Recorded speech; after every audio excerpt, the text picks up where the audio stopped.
With the fact that there are certain things going on in the world, I thought it would be appropriate for my next pay-per-view review to be a Lockdown event. For those of you who don't know, Lockdown was a yearly TNA pay-per-view that saw every match take place inside of a steel cage. However, they would switch it up for some of the matches so that they would have added stipulations, such as the Xscape match and Lethal Lockdown, which were both very good stipulations. But then there were some awful stipulations like the blindfolded cage match and the electric cage match, which I've talked about both in length before. We're not talking about them here. But today, we're going to be reviewing Lockdown 2010, the event that featured Team Hogan versus Team Flair in a Lethal Lockdown. Obviously, they had Team Hogan versus Team Flair at a Saudi Arabia show for WWE, but TNA did it first. So my name's Talks on Wrestling, and I've got many new subscribers, but if you are new for this video, subscribe with notifications on, because you know, I'm going to be releasing a lot more content with me being in lockdown, just like this event. And yeah, let's just get right into it.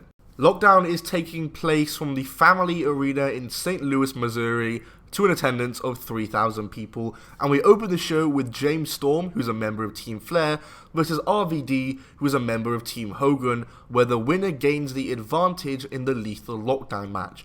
This is a good opener. It was a very short but sweet match, but most of the matches on this show were below 10 minutes. I mean, in fact, most of them were 5 minutes or less. But RVD and Storm start off by fighting outside the cage. RVD drop kicks the door and it hits Storm. He then perches Storm on the guardrail, climbs up the cage a bit, and hits a leg drop to Storm's torso, which looked really cool. Storm hits RVD's head off the stairs and that busts him open. They finally get in the ring and the match finally starts. The match goes for 6 minutes and 40 seconds, and though Storm does get some offense in, the match is fairly one-sided in RVD's favour, who wins with the 5-star frog splash to give Team Hogan the advantage in Lethal Lockdown, who are the babyface team, by the way. I'll talk about why I have a problem with that later on. Short but sweet match, 3 stars. Next up, we have a 4-way X Division title #1 contenders escape match with Homicide, Brian Kendrick, Alex Shelley and Chris Sabin. The only way to win this match is by climbing over the fence in the cage and escaping it. And basically the winner of this match is going to go on to face Shannon Moore and Kazarian in a 3-way for the X Division title.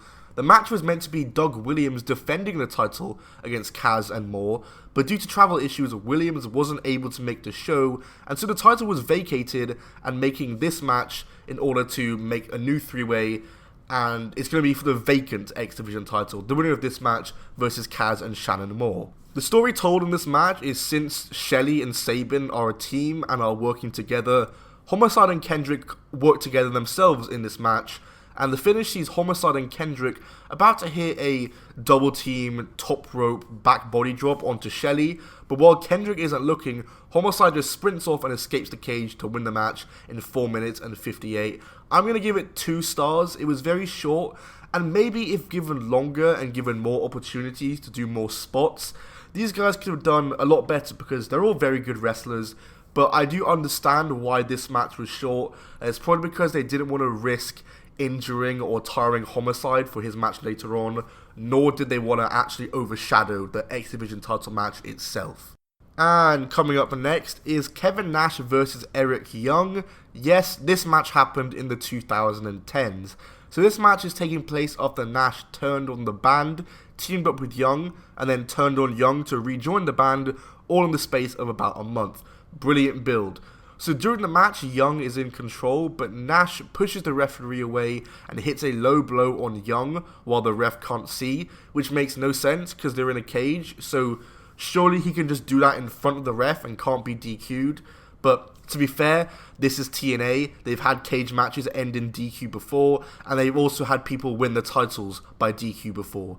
But Nash wins this match with the jackknife in 4 minutes 50, a fairly slow match, and right after, Nash says that he will be Scott Hall's partner to face Team 3D later in the night. So Nash is pulling double duty, but 1.5 stars for this match.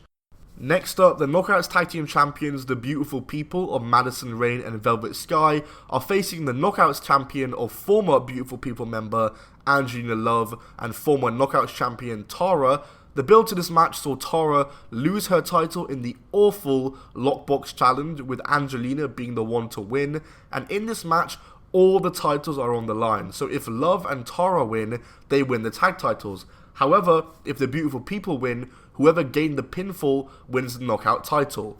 During the match, Tara goes for a moonsault and tells Angelina Love to watch, and Velvet Sky rolls out the way. Basically, Tara and Angelina Love have lots of tension between them because Tara is angry that she lost her title by opening a box, which, fair enough. Tara and Velvet Sky make the hot tags to Madison Rayne and Angelina Love. Angelina Love takes control, but Tara tags herself in from out of nowhere.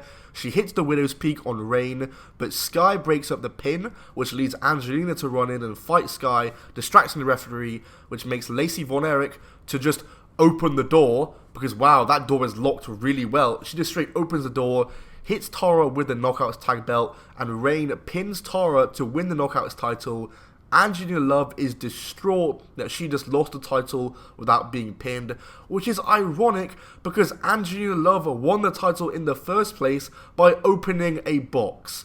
After the match, Tara turns heel on Angelina Love, which I thought was not needed. Tara did not need to go heel, and the Beautiful People now hold all the gold. I'm going to give it 1.75 stars. Wasn't great, but it was still better than Kevin Nash versus Eric Young. The three-way match for the X Division title is next, as it's Kaz, Shannon Moore, and the winner of the match earlier on in the show, Homicide, fighting for the vacant X Division title.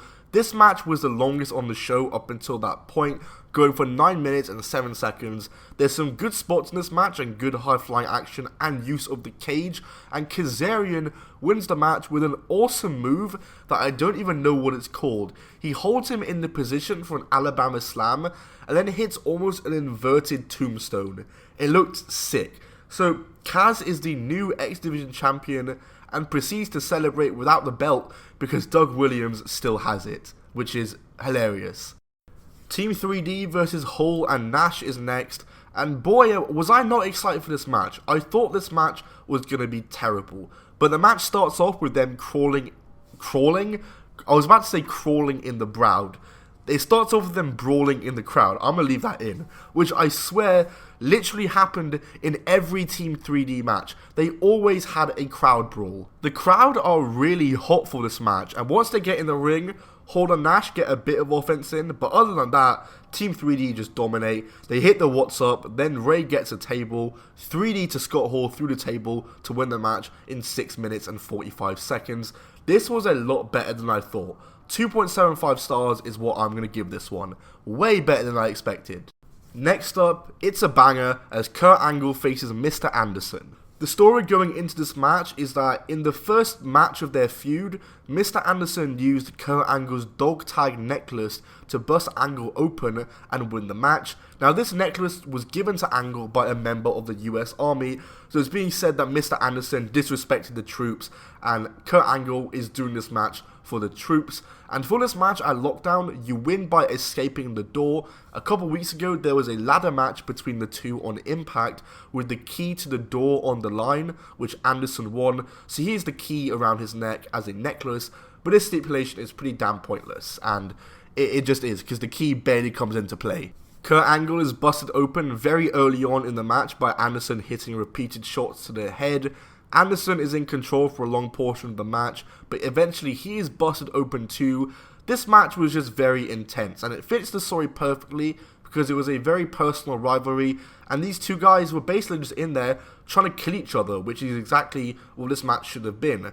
But the big spot of this match and most moment that the people remember, what was that word I just said? The moment that people remember the most was Kurt Angle when he climbed up to the top of the cage with Anderson laid out and hit a moonsault. Now this was arguably the worst moment of the match because Kurt got almost none of the moonsault. He basically misses and only just clips Anderson like on his chest with his elbow and on his forehead with his body, and he basically missed, and it was very scary to watch.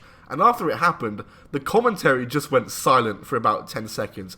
Probably because they knew it was botched and they probably thought Angle was freaking dead. The finish of the match sees Mr. Anderson about to crawl out the door and win, but Angle chokes him out with the necklace until he passes out. He then spits on Anderson, kicks him in the balls, and walks out the door of the cage, winning the match. 4.5 stars. Easily the best cage match I've ever seen in wrestling. Unless I'm forgetting one, which I probably am, but I would highly recommend watching this match. Next match is for the TNA World title as AJ Styles, with Ric Flair by his side, defends the title against the Pope D'Angelo Dinero. AJ Styles, like I said, was with Ric Flair, who was his manager at the time, and he was a heel. TNA were almost trying to make him the next Ric Flair, but it just really didn't work. D'Angelo Dinero, formerly known as Elijah Burke in WWE, he never really went anywhere in the WWE, and then he came to TNA and completely reinvented himself. I can't overstate enough how over he was at this time, and how good he was at this time. Now, this was the match where if he won, he would have been one of TNA's top stars, but he lost. I mean, I'm not going to get into too many details with the match, because I just want to talk about D'Angelo Dinero here. The match was good. Like, of course it was an AJ Styles match in 2010, and both men got to show off their psychology in the match. It was a really good match. After losing this match, Dinero would be out of action for 2 months due to an injury, and when he'd come back, he'd just fall into irrelevancy after some awful booking, and just losing match after match. He'd never win a title in TNA, and it's such a shame because he could have been amazing. I mean, he was so over and so good at this time, and this was the match where if he won it, he could have been a star. But then again, he could have been a star if they booked him right after he came back from injury, but they just seemingly forgot about him when he returned. 3.5 stars regardless. It was a good match. It went 15 minutes and 43 seconds, but what a missed opportunity this was. One of TNA's biggest missed opportunities. And we've made it to our main event of the evening, and it's Team Hogan, made up of Jeff Jarrett, RVD, Jeff Hardy, and Abyss, against Team Flair, made up of Sting, Desmond Wolfe, and Beer Money. I'll explain what a Lethal Lockdown match is.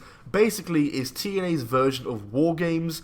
2 guys start off in the ring, they fight each other, blah blah blah. Then every 5 minutes a new guy comes out, depending on who has the advantage. And once all men are in the ring, the match officially starts, and the roof lowers, and on the roof hanging off of it are weapons, so all the wrestlers get weapons in the ring.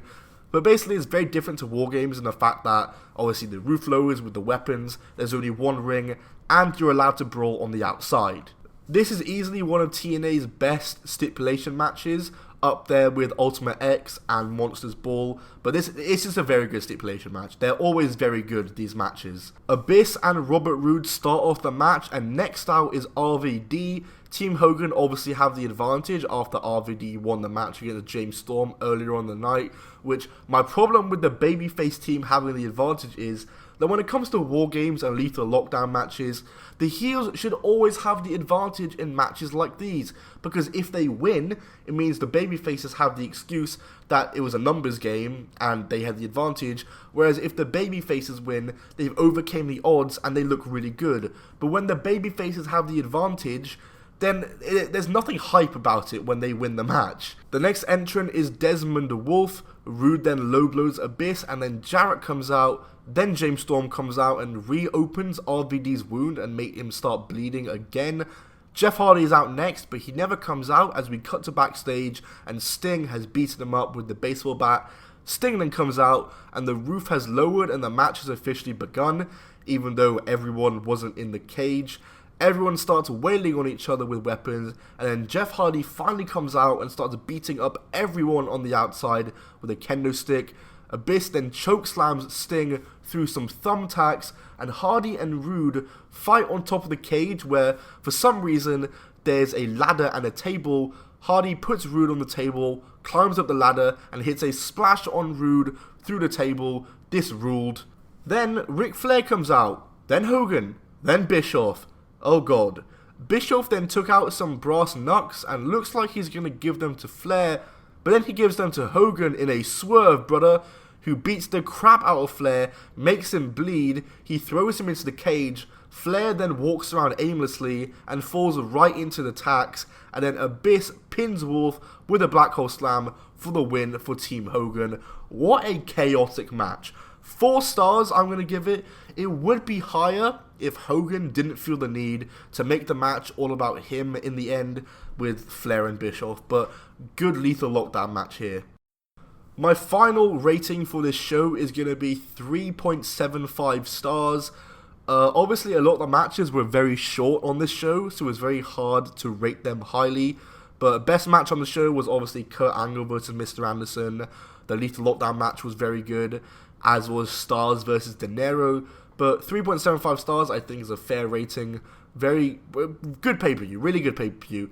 And yeah, that's going to do it for this video, guys. So if you did enjoy, smack that like button. Let me know what pay-per-view you'd like to see me review next. Follow me on Twitter at Top10 Wrestling. My Instagram is at I'm Tom Bell. Subscribe with notifications on. I'll see you all soon. Goodbye and keep on rolling.